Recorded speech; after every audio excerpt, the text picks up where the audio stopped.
अल्लू अर्जुन, वही अल्लू अर्जुन जिनकी फ़िल्म बहुत मशहूर है पुष्पा, पुष्पा 2 भी अब आ गई है और वही उनका मशहूर फ़िल्मी डायलॉग, उनकी कई सारी फ़िल्में हैं लेकिन उनका एक डायलॉग जो है काफ़ी मशहूर है, पुष्पा मैं झुकेगा नहीं साला। लेकिन यहाँ पर पुष्पा को झुकना ही नहीं पड़ा है, न्यायालय के लिए न्यायालय से सहायता माँगनी पड़ी है और तब जाकर राहत मिली है अल्लू अर्जुन को और 4 हफ़्ते की अंतरिम ज़मानत मिली है।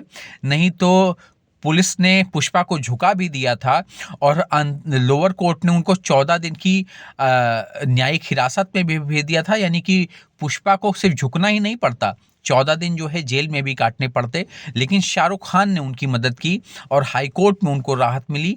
क्या कुछ हुआ इस मामले में मैं आपको बतलाता हूँ। सबसे पहले तो ये जान लीजिए कि एक फिल्म इनकी रिलीज़ हुई है पुष्पा 2 और पुष्पा 2 के रिलीज़ होने के बाद एक स्क्रीनिंग या प्रीमियर होता है कई जगह पर। तो हैदराबाद में एक जगह फिर प्रीमियर था, वहाँ पर ये पहुँच गए, वहाँ भगदड़ मच गई और एक महिला और कई की मृत्यु हो गई और कई सारे लोग घायल हो गए और गंभीर रूप से घायल हो गए। फिलहाल उसके बाद अल्लू अर्जुन ने एक वीडियो करके अपना वीडियो बनाया और वहाँ पर दुख अपना व्यक्त की, संवेदना व्यक्त की मृतक के साथ और पीड़ितों के साथ। उसके बाद उन्होंने 25 लाख रुपया दिया भी मृतक के परिवार को और घायलों का जो वो इलाज करा रहे हैं। लेकिन जो जिस महिला की मृत्यु हुई थी उसके पति ने जो है एफआईआर दर्ज की और उसके आधार पर पुलिस ने उनको अरेस्ट कर लिया अल्लू अर्जुन को। तब काफ़ी हल्ला मचा कि अल्लू अर्जुन गिरफ्तार हो गए, पुष्पा गिरफ्तार हो गया। साउथ के बहुत बड़े स्टार हैं, बहुत बड़ी फ़ैन फॉलोइंग है, पूरे देश में उनकी फ़ैन फॉलोइंग है और साउथ में बहुत ज़्यादा उनकी फ़ैन फॉलोइंग है। तो काफ़ी हड़कंप मचा उनका। लेकिन फिलहाल उनको फिर लोअर कोर्ट ने 14 दिन की जो है न्यायिक हिरासत का भी आदेश दिया, लेकिन हाई कोर्ट में शाहरुख खान की मदद से, शाहरुख खान के साथ जो इंसिडेंट हुआ था उसकी मदद से उनको राहत मिली। और क्या कुछ हुआ मैं आपको बतलाता हूँ। तो तेलंगाना हाई कोर्ट ने शुक्रवार को अभिनेता अल्लू अर्जुन को 4 हफ्ते की अंतरिम जमानत दे दी। पिछले हफ्ते हैदराबाद में एक सिनेमा हॉल में बाहर हुई भगदड़ के सिलसिले में प्राथमिकी दर्ज करने की मांग की गई थी। करीब 2 घंटे की दलील की सुनवाई के बाद जस्टिस जुवादी श्रीदेवी ने आदेश लिखवाते हुए कहा कि मैं अर्नब गोस्वामी के मामले के बाद से सीमित अवधि के लिए अंतरिम जमानत देने की इच्छुक हूँ। गिरफ्तारी के बाद जेल अधीक्षक को बॉन्ड दिए जाएंगे। सुनवाई के दौरान पीठ यानी जज ने मौखिक रूप से यह भी कहा कि अल्लू अर्जुन के विषय में यह वास्तव में मुझे परेशान कर रहा है, सिर्फ इसलिए कि वह एक अभिनेता है। क्या उसे इस तरह से रखा जा सकता है? क्या कोई सामग्री है, यानी कोई मटेरियल है, एफआईआर में कोई ऐसा ग्राउंड दिख रहा है इस धरती पर कि उसे इस जीवन या स्वतंत्रता का अधिकार है, उसे अभिनेता होने के आधार पर दूर नहीं किया जा सकता है।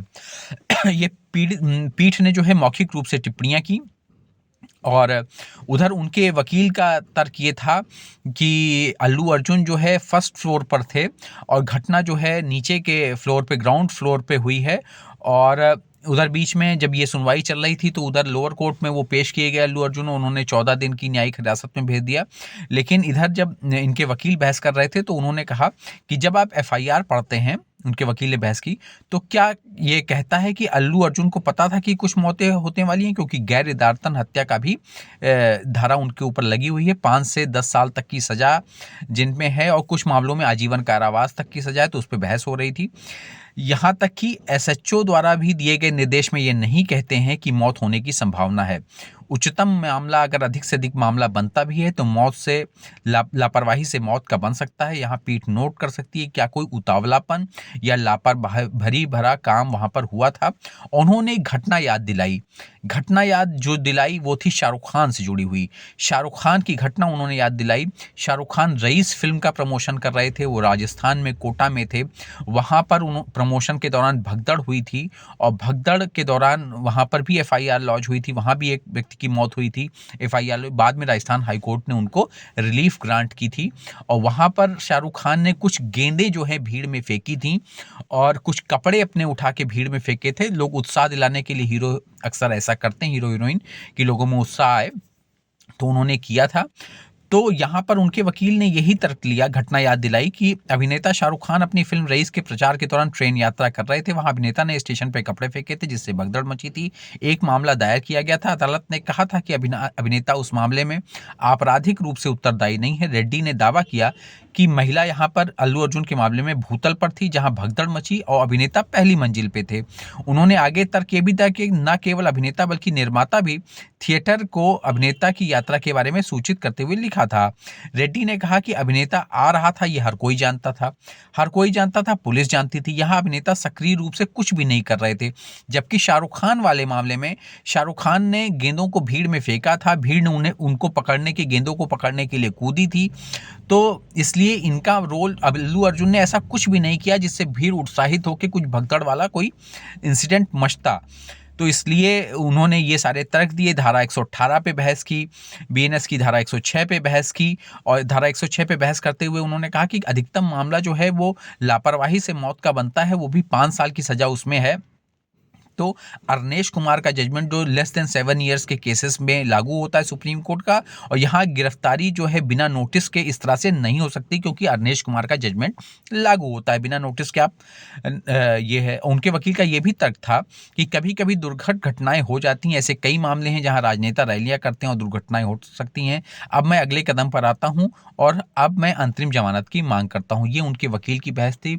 और उसके बाद हाईकोर्ट ने अल्लू अर्जुन को राहत दे दी और 4 हफ्ते की अंतरिम जमानत फिलहाल अल्लू अर्जुन को मिल गई है।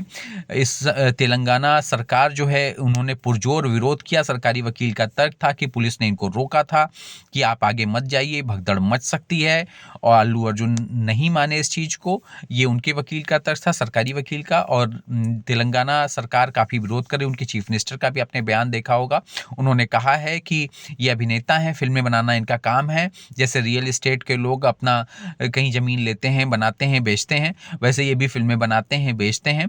लेकिन भगदड़ ये मची है, उस पीड़ित परिवार का क्या, उस माँ, वो महिला जो मर गई, जो बच्चे उनके घायल हैं, उनका क्या।